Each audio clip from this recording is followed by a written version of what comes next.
أصدرت محكمة الاستئناف بأكادير الثلاثاء 21 أكتوبر 2025 أحكاما بلغ مجموعها 260 سنة سجنا نافذة في حق 33 متهما تورطوا في سلسلة من الأفعال الإجرامية بالغة الخطورة التي عرفتها كل من هوارا وترودانت وبيغرا وأيتاميرا.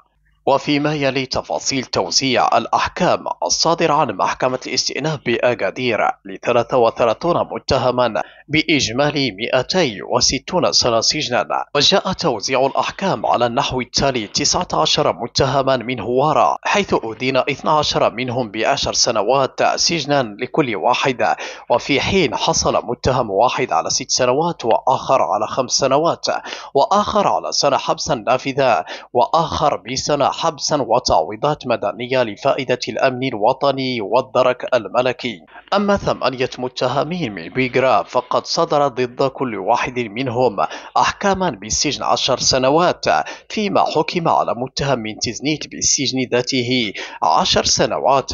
وبخصوص 4 متهمين من ترودانت فقد تراوحت أحكامهم بين 15 سنة سجنا لمتهم واحد، و10 سنوات للثاني، و6 سنوات للثالث، وسنة حبسا نافذا للرابع. كما صدر حكم بالسجن 6 سنوات بحق متهم واحد من أيتاميرا.